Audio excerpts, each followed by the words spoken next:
Civil सेवा की तैयारी कर रहे मेरे प्यारे नौजवान साथियों, नमस्कार। फ्रेंड्स, हम लोगों ने 1935 तक की स्थिति को देख लिया। 1935 का एक्ट आया। उस एक्ट के तहत फिर चुनाव हुए और किस तरीके से सेकेंड वर्ल्ड वार में भारतीय सेना को बिना भारतीय नेताओं की अनुमति के भेज देने के कारण कांग्रेस ने इस्तीफा दे दिया और ये समझ लीजिए कि स्थिति फिर पहले ही जैसी हो गई, यानी कि फिर से टकराव की स्थिति उत्पन्न हो गई। लग रहा था कि 1935 के एक्ट के बाद स्थितियां थोड़ी सी धीरे धीरे नॉर्मल होती चली जाएंगी और जो सत्ता का हस्तांतरण किया जाना है वो ठीक ठाक तरीके से हो जाएगा, क्रमशः ही होगा लेकिन हो जाएगा। लेकिन जिस तरीके से अंग्रेजों ने सेकेंड वर्ल्ड वार में भारतीय सेना को भेजा और भारतीय नेताओं से इसके बारे में कोई सलाह मशविरा नहीं किया, यह इनफैक्ट सच पूछिए तो भारतीय नेताओं के लिए भी अपमानजनक बात थी और उसका परिणाम फिर इस रूप में सामने आया। अब हम इस लेक्चर में इससे आगे की स्थितियों को देखेंगे। दोस्तों, एक बात मैं बताना चाहूँगा कि अब मैं जिन घटनाओं की चर्चा कर रहा हूँ, देखिए एक एक घटनाओं को विस्तार से मैं यहाँ आपके सामने नहीं रख सकता, लेकिन जिन घटनाओं की चर्चा मैं यहाँ करने जा रहा हूँ उन सारी घटनाओं को, चाहे वो प्रस्ताव के रूप में हो, चाहे वो मिशन के रूप में हो, चाहे वो एक्ट के रूप में हो, जो भी हो, जिस रूप में भी हो, आपको उन्हें बहुत महत्वपूर्ण मानकर चलना है।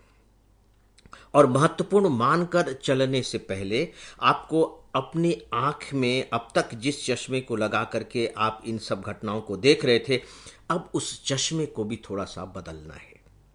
तो ये बदलाव क्या होगा, इसे ध्यान से सुन लीजिए। आपने देखा कि 1935 का जब एक्ट आया तो अब अंग्रेजों ने कहीं न कहीं इस बात को स्वीकार कर लिया है कि नहीं, अब भारत में ज़्यादा दिन तक हम नहीं टिकेंगे और यहाँ भी हमें डेमोक्रेसी देनी ही पड़ेगी। इसीलिए वो उस तरह का एक्ट लेकर के आए। बाकायदे भारत में चुनाव भी हो गए, आप जानते हैं।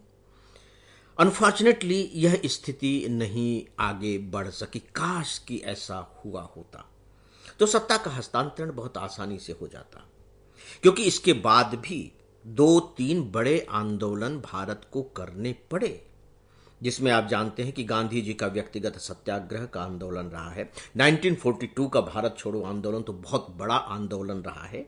इसके बाद फिर हम देखते हैं कि कैसे 1943 के बाद से सुभाष चंद्र बोस चले जाते हैं और फिर आज़ाद हिंद फौज की स्थापना करते हैं और किस तरह से जापान और जर्मनी के साथ मिलकर के वो चाहते हैं कि कैसे ब्रिटेन को मजबूर कर दिया जाए कि वो भारत को आज़ाद करे। एक बात आपको यहां ध्यान में और भी रखनी है और वो ये कि अभी तक जो सेकेंड वर्ल्ड वार की स्थिति रही है, मैं 1943-44 तक आपको ले जा रहा हूं, तो ये जो ब्रिटेन थी और ब्रिटेन के साथी जो थे, इनकी हालत खराब होती चली जा रही थी। जो जर्मनी, जापान और इटली की जो संयुक्त सेना थी वो इन पर भारी पड़ रही थी। तो ब्रिटेन भी इस बात को लेकर के चिंतित था। अमेरिका तो देखिए अलग से बैठ करके और तमाशा देख रहा था और बाद में युद्ध में शामिल होता है। अमेरिका भी ब्रिटेन के अंडर में रह चुका था और अमेरिका में भी डेमोक्रेसी आ चुकी थी।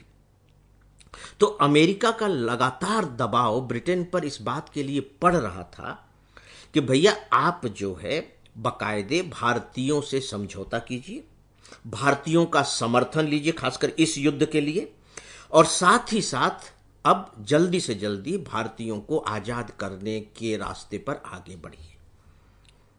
ब्रिटेन पर लगातार अमेरिका का यह दबाव था, बल्कि जो दूसरे देश थे कहीं ना कहीं अप्रत्यक्ष रूप से उनका भी दबाव काम कर रहा था। तो अब देखिए कि ब्रिटेन इधर युद्ध में मात खा रहा है। 1935 के एक्ट ने काम करना बंद कर दिया है।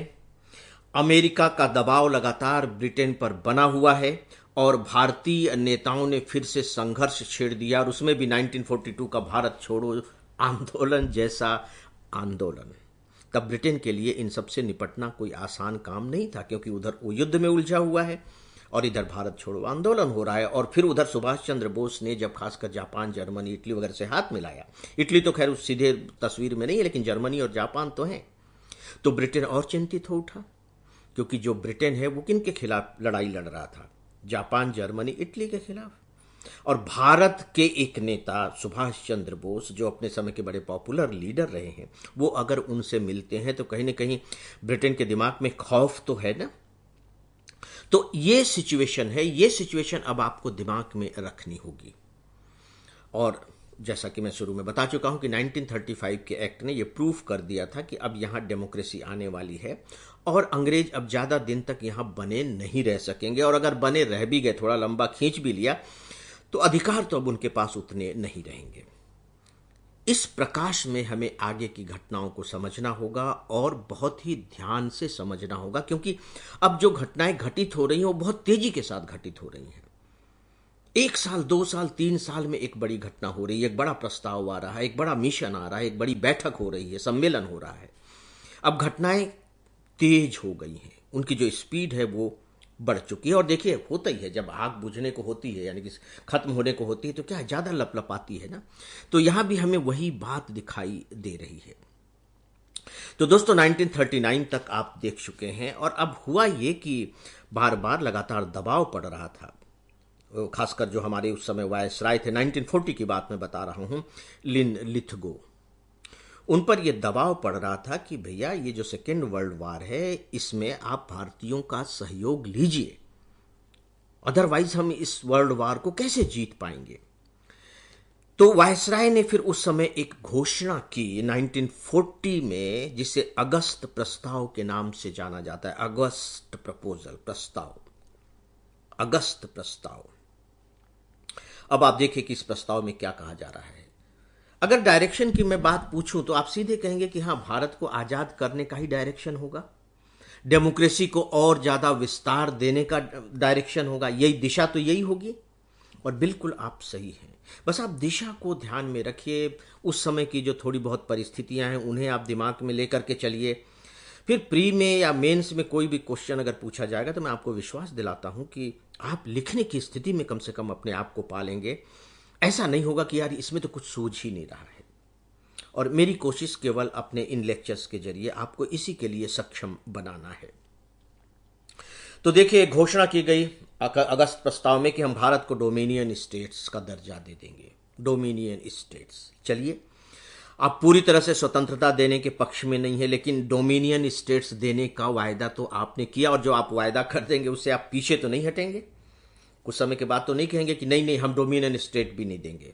ये स्वतंत्रता की दिशा में ही उठाया गया एक कदम है, क्योंकि उस समय कनाडा पर भी ब्रिटेन का शासन था और उसे डोमिनियन स्टेट देने की मांग कर रही थी। सच पूछिए तो कनाडा मांग ही यही कह रहा था कि हमें डोमिनियन स्टेट दे दीजिए। उसी को उन्होंने यहां अप्लाई करने की कोशिश की। डोमिनियन स्टेट का मतलब है कि ठीक है, आप अपना राजकाज चलाइए, लेकिन टॉप पर हम बैठे रहेंगे। इसे आप समझने के लिए डोमिनियन स्टेट मान लीजिए।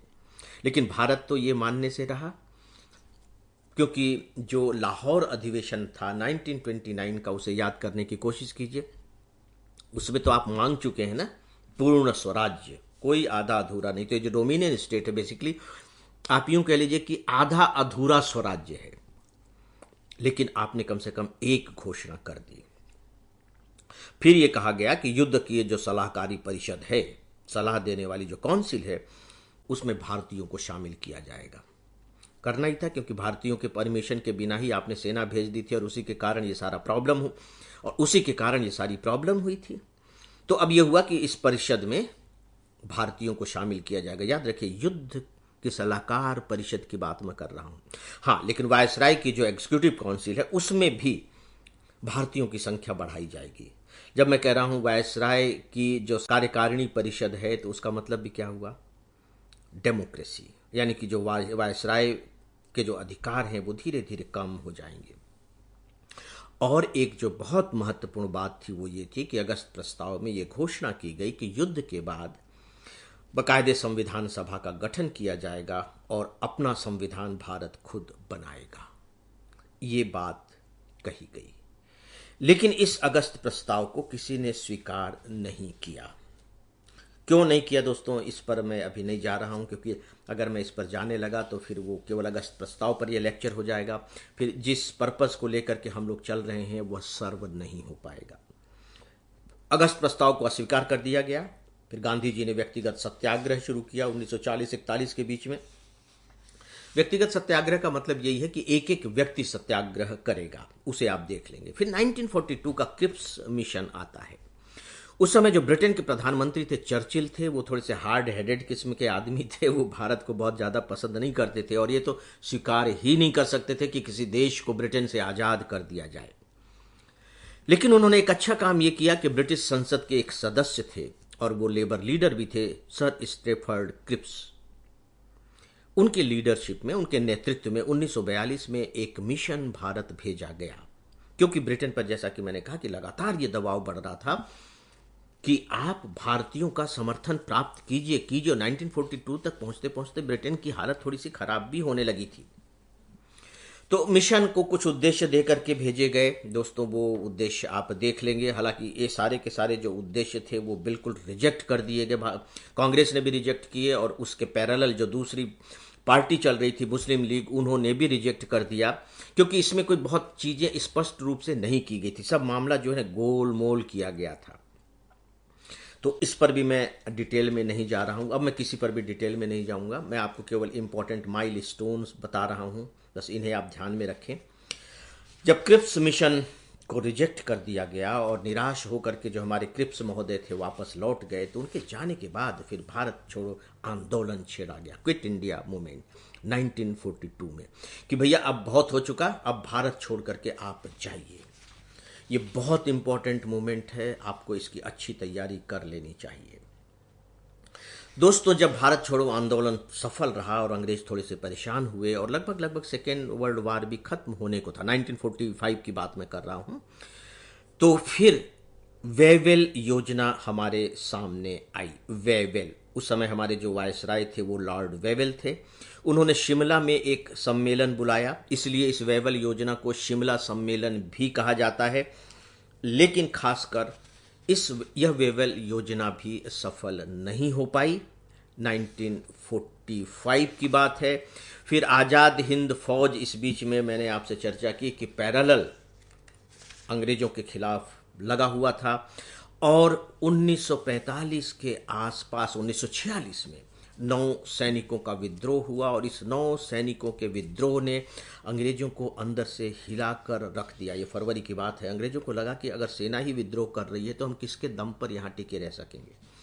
तो दोस्तों, 9 सैनिक विद्रोह के बाद फिर कैबिनेट मिशन भारत में आया। उस समय जो भारत मंत्री थे हमारे पैथिक लॉरेंस, उनकी अध्यक्षता में कुछ लोग भारत आए और उनको ये कहा गया था कि अब आप भारत को आज़ाद कराने के बारे में देखिए कि क्या क्या कैसे कैसे हम कर सकते हैं। तो कैबिनेट मिशन आया। कैबिनेट मिशन ने यहाँ आकर के फिर बातें की और बाद में फिर जब ब्रिटेन के प्रधानमंत्री क्लेमेंट एटली बने तो उन्होंने घोषणा की कि भारत को 30 जून 1948 तक आज़ाद कर दिया जाएगा। और इस उद्देश्य से फिर लॉर्ड माउंटबेटन यहाँ वायसराय बना करके भेजे। लेकिन जब वायसराय लॉर्ड माउंटबेटन आए तो उन्हें लगा कि नहीं, ज़्यादा दिन तक यहाँ टिके नहीं रह सकते हैं, तो उन्होंने जल्दी ही भारत को आज़ाद कराने की घोषणा की। और आप जानते हैं कि फिर 15 अगस्त 1947 को हमारा देश आज़ाद हो गया। तो ये मैंने कुछ आपको जो बहुत इम्पॉर्टेंट जो घटनाएं हो सकती हैं, जो माइलस्टोन जिसे आप कह लीजिए, पड़ाव, उनकी जानकारी दी है, जिनकी बहुत अच्छी तैयारी आपके पास होनी चाहिए। और इस तैयारी का डायरेक्शन क्या होगा दोस्तों, ये मैं शुरू में आपको बता चुका हूँ। तो आज बस इतना ही। न्यूज़पेपर्स की क्लिपिंग्स आप सबको प्रोवाइड कर रहा हूँ। ईमेल लिखने वाले मित्रों को धन्यवाद देता हूँ और इसी के साथ ही आज के इस डेली ऑडियो लेक्चर को अब यहाँ समाप्त करता हूँ।